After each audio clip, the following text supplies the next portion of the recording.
बिस्मिल्लाहिर्रहमानिर्रहीम। अस्सलाम वालेकुम दोस्तों, इस वीडियो में हम एनालिसिस करेंगे क्रूड ऑयल फॉरेक्स मार्केट का XTI USD, WTI USD, US oil market trend जानने की कोशिश करेंगे इंट्राडे, शॉर्ट, मीडियम और लॉन्ग टर्म के हवाले से। इसके अलावा बेस्ट एंट्री और एग्जिट प्राइस लेवल्स कौन से हो सकते हैं वो भी हम डिस्कस करेंगे।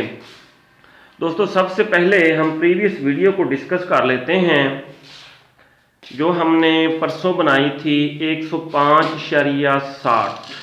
ये हमने एंट्री लेवल डिसाइड किया था और मार्केट जहाँ तक आई, हमारी बाई की ट्रेड्स यहाँ से उठाई और उसके बाद फर्स्ट टीपी हमारा था 111 एंड सेकंड 112.30। हमारे टीपी तो हिट नहीं हुए लेकिन मार्केट प्राइसेस इंक्रीज ही हुई हैं, यानी कि 105.60 से मार्केट 109.37 पे क्लोज हुई है। और अगर हम नीचे इंडिकेटर्स को देखें तो जैसे ही मार्केट ओपन होगी तो प्राइसेस पहले डाउन आ सकती हैं। दोस्तों, मार्केट इन दो ट्रेंड लाइंस के दरमियान फ्लक्चुएट करती रही। ये अपर ट्रेंड लाइन है और ये लोअर ट्रेंड लाइन है। मार्केट देखें, इस ट्रेंड लाइन से रिजेक्ट होकर यहाँ तक डाउन आई, फिर यहाँ से रिजेक्ट होकर प्राइसेस अप हुई, फिर डाउन आई, फिर ऐसे ही फिर अपर ट्रेंड लाइन को टच किया, दोबारा प्राइसेस डाउन आई और इसी तरह मार्केट फ्लक्चुएट करती रही यहाँ तक कि 109.37 पे मार्केट क्लोज हुई है। अब अगर देखा जाए जैसे ही मार्केट ओपन होगी तो मार्केट कैंडल ने अपर ट्रेंड लाइन को ये देखें टच किया हुआ है। पहले प्राइस आएगी डाउन और उसके बाद प्राइसेस इंक्रीज हो सकती हैं, लोअर ट्रेंड लाइन से रिजेक्ट होके अप हो सकती हैं। दो सिनारियो हो सकते हैं। अगर अपर ट्रेंड लाइन को मार्केट क्रॉस करके ऐसे यानी कि ब्रेक आउट होता है, ऐसे सिनारियो बनाती है तो मार्केट अप चली जाएगी। अगर जब मार्केट आती है डाउन तो ब्रेक लाइन को ब्रेक करके ट्रेंड लाइन को ब्रेक करके यहाँ से ब्रेक आउट होता है, ऐसे भी आ सकती है तो फिर डाउन ही आएगी, लेकिन ज़्यादा चांसेस अप जाने के हैं। और ये हमारी फोरकास्ट 9 मई 2022 मंडे के लिए है। अब हम fresh level support and resistance के लेटेस्ट लेवल्स वो लगाते हैं। दोस्तों, 9 मई मंडे के लिए ये फ्रेश लेवल्स हैं 108.55। ये मार्केट का पीवट पॉइंट है और हमारी इंट्राडे स्ट्रेटेजी ये होगी कि हम बाई लिमिट लगाएंगे 108.55 पे। यहाँ तक प्राइसेस पहले डाउन आएंगी, इंडिकेटर्स क्योंकि पीक पे जा चुके हैं और मार्केट H1 के टाइम फ्रेम में देखें तो अपर ट्रेंड लाइन को टच कर चुकी है। उसके बाद 112 फर्स्ट टीपी होगा और 114 सेकंड टीपी होगा हमारा। यहाँ भी नज़र नहीं आ रहा है, हाँ जी, ये 112 हमारा फर्स्ट टीपी होगा। 108.55 पे हम बाई की एंट्री लेंगे या बाय लिमिट लगाएंगे और स्टॉप लॉस 108.55 107.55 हम रख सकते हैं, यानी $10 का हमारा SL होगा 107.55 और हम बाई लिमिट लगाएंगे 108.55 पे। ठीक है दोस्तों, बाई लिमिट क्योंकि प्राइसेस यहाँ तक हमारी बाई लिमिट तक आएंगी 108.55 यहाँ तक। इसके बाद टीपी जो हमने रखने हैं, फर्स्ट टीपी 112.80 112.80 ये हमारा फर्स्ट टीपी होगा और 114 हमारा सेकंड टीपी होगा। ये होगा हमारा टीपी 2। ये होगी इंट्राडे स्ट्रेटेजी। अब हम शॉर्ट टर्म ट्रेडिंग स्ट्रेटेजी देखते हैं कि शॉर्ट टर्म के हवाले से क्या स्ट्रेटेजी। दोस्तों, मेरे मुताबिक जब मार्केट 94 से नीचे आई थी, ये मार्केट ने अपना लोएस्ट लो बना लिया है यहाँ पे और अब जो है प्राइसेस ग्रेजुअली इंक्रीज ही होंगी। ठीक है, और कहाँ तक जा सकती हैं, 114 तक जा सकती हैं और उसके बाद 120 को मार्केट टच कर सकती है। और मार्केट ने 126 पे ये अपना हाईएस्ट हाई बनाया था रशिया यूक्रेन वार जब स्टार्ट हुई थी नई नई। अब अगर हम इंडिकेटर्स को देखें, छोटे टाइम फ्रेम में देखेंगे, ये देखें स्टॉकेस्टिक पीक पे जा चुका है। यहाँ पे देखें जैसे ही मार्केट ओपन होगी पहले प्राइसेस डाउन आएंगी, स्टॉकेस्टिक डाउन आएगा और प्राइसेस भी डाउन आएंगी और 108.55 से हम बाई की ट्रेड लेंगे। नीचे स्टॉप लॉस लगाएंगे, तकरीबन $10-15 का एसएल होना चाहिए। चांसेस तो नहीं है, अगर मार्केट हमारे एसएल को भी हिट कर जाती है और फर्दर डाउन आती है तो 107.20 तक डाउन आ सकती है। इसके अलावा 105.80 नहीं, बिल्कुल चांसेस यहाँ तक आने के नहीं है क्योंकि बायर स्ट्रांग हमें नज़र आ रहे हैं इस वक्त। जैसा कि H1 के टाइम फ्रेम में हमने इस ट्रेंड लाइन को देखा, दोबारा मैं वाज़े कर देता हूँ इन दो ट्रेंड लाइंस को।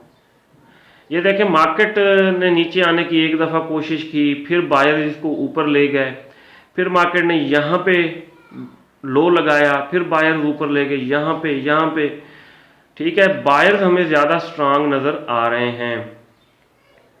अब जो है मार्केट अपर ट्रेंड लाइन को टच कर चुकी है, जब क्लोज हुई थी पहले डाउन आएगी, लोअर ट्रेंड लाइन को टच करेगी, टच करने के बाद ब्रेकआउट कैसे हो, ये देखें ऐसे मार्केट जब करती है ब्रेकआउट, ये ट्रू ब्रेकआउट होता है। ठीक है, अगर नीचे आना हो तो मार्केट ऐसे आती है, यहाँ से टकरा के बाउंस होके फिर डाउन आती है। अब अगर हम देखें मार्केट का ट्रेंड M30 के टाइम फ्रेम में, मार्केट बुलिश ट्रेंड में है, यहाँ से क्रॉस ओवर हुआ था, ये है 200 का मूविंग एवरेज, 13 और 21 के दोनों मूविंग एवरेजेस इससे इबव हैं। यहाँ पे देखें कैंडल्स को H4 के टाइम फ्रेम में देखते हैं, ये ज़्यादा बेस्ट होता है। बुलिश कैंडल क्लोज हुई है H4 के टाइम फ्रेम में। ठीक है, बायर स्ट्रांग हैं और यहाँ भी ये देखें ग्रीन स्टिक्स बन रही हैं सारी H4 के टाइम फ्रेम में, 1 2 3 ये ग्रीन स्टिक्स बनी हैं। इसी तरह मीडियम और लॉन्ग टर्म ट्रेडिंग को अगर देखा जाए तो प्राइसेस पहले तो मेरे नज़दीक अपना हाईएस्ट हाई बनाएंगी और फिर डाउन आएंगी, 94 के बाद सपोर्ट होगी 90 तक डाउन आ सकती हैं। 90 से नीचे जो हालात बने हुए हैं प्राइसेस डाउन नहीं आ सकती। दोस्तों गैस और ऑयल ये दोनों रशिया से आते थे तकरीबन 30-40%, अब उनके ऊपर बैन है। अगर आप गैस प्राइसेस देखें बहुत ज़्यादा इंक्रीज़ हुई हैं, मार्केट 6.5 पे अपना हाईएस्ट हाई बनाया करती थी, अब 9 पॉइंट समथिंग पे चली गई थी XNG USD की प्राइसेस। दोस्तों अगर न्यूज़ देखी जाए, फंडामेंटल्स को देखा जाए, ये फर्स्ट न्यूज़ है crude oil futures door open to further advance, यानी कि मज़ीद प्राइसेस इंक्रीज़ होने का डोर ओपन हो गया है, दरवाज़ा ओपन हो गया है। अगर इस न्यूज़ को देखा जाए WTI price analysis, bulls muscles on the way, bulls जो हैं वो स्ट्रांग हैं और मार्केट को 115 तक ले जा सकते हैं। दोस्तों अगर XTI USD को देखा जाए तो 109 समथिंग पे क्लोज हुआ है। अगर US ऑयल को देखा जाए 110.2 पे क्लोज हुआ है और ये ब्रोकर्स का थोड़ा बहुत डिफरेंस होता है और प्राइस में ये थोड़ा बहुत फ़र्क होता है। ट्रेडिंग व्यू पे हम फर्दर न्यूज़ देखते हैं। US oil rig count rises, इसका मतलब ये है कि डिमांड इंक्रीज़ हुई है। जब डिमांड इंक्रीज़ होती है तो प्राइसेस भी इंक्रीज़ होती हैं। और यहाँ WTI crude oil rises as Europe moves to finalize ban on Russian oil imports, ये न्यूज़ बड़ी स्ट्रांग है और जब ये न्यूज़ मार्केट में आती है तो प्राइसेस बहुत ज़्यादा इंक्रीज़ होती हैं क्रूड ऑयल और नेचुरल गैस की। फॉरेक्स फैक्ट्री पे 9 मई का अगर डाटा देखा जाए, मंडे के लिए कुछ खास डाटा नहीं है सिवाय 2 लो इम्पैक्ट्स न्यूज़ के, इनका इतना ज़्यादा असर नहीं हो। अब हम टेक्निकल्स को देखते हैं। सबसे पहले हम देखते हैं छोटे टाइम फ्रेम में, M1 के टाइम फ्रेम में, कि जैसे ही मार्केट ओपन होगी मार्केट का यानी क्या बिहेवियर होगा, मार्केट थोड़ी सेलिंग की तरफ आएगी। ये देखें प्राइसेस डाउन होगी छोटे टाइम, जैसे ही मार्केट ओपन होगी M1 के टाइम फ्रेम में। M5 के टाइम फ्रेम में भी सेलिंग हो सकती है। इसके अलावा M15 का टाइम फ्रेम देखते हैं। M15 से फिर बाइंग स्टार्ट हो जाएगी। ये देखें बाइंग, यहाँ सेलिंग, यहाँ स्ट्रांग बाइंग। इसके बाद इंट्राडे के लिए 30 मिनट टाइम फ्रेम चेक किया जाता है। 30 मिनट टाइम फ्रेम में भी summary buying, oscillators selling, moving averages के मुताबिक स्ट्रांग बाइंग है। अब अगर हम देखें 1 आवर का टाइम फ्रेम, इसमें भी सेम सिचुएशन है। हाँ जी, बाइंग, न्यूट्रल और इधर स्ट्रांग बाइंग है। इसी तरह H4 का टाइम फ्रेम अगर चेक किया जाए, H4 के टाइम फ्रेम के मुताबिक भी स्ट्रांग बाइंग, बाइंग और इधर भी बाइंग है। D1 के टाइम फ्रेम में भी बाइंग ही होगी। ये देखें स्ट्रांग बाइंग है, प्राइसेस बहुत ज़्यादा इंक्रीज होंगी। अब जिन दोस्तों के अकाउंट या जिन दोस्तों की ट्रेड्स रनिंग लॉस में चल रही हैं, उन्होंने सेल की ट्रेड्स लगाई हुई हैं, उनको चाहिए कि मार्केट प्राइसेस जैसे ही 108 के आसपास आएँ वो हेज करें और बाई की ट्रेड्स लगाएं। और जिनका लॉस ज़्यादा नहीं चल रहा उनको चाहिए कि वो सेल की ट्रेड्स क्लोज कर दें। दोस्तों ये था एनालिसिस क्रूड ऑयल से रिलेटेड, जिसमें सबसे पहले हमने टेक्निकल एनालिसिस किया मार्केट का, ट्रेंड लाइंस को देखा, प्राइस एक्शन को देखा। इसके अलावा हमने फंडामेंटल न्यूज़ को भी डिस्कस किया और आपको सिग्नल्स भी बताए इंट्राडे के लिए, शार्ट, मीडियम और लॉन्ग टर्म ट्रेडिंग के लिए भी। 108.55 ये मार्केट का पिवट पॉइंट है इंट्राडे के लिए। यहाँ से हम बाई की एंट्री लेंगे और टीपी 112 और 114 रखेंगे। एसएल हम $10 का लगाएंगे।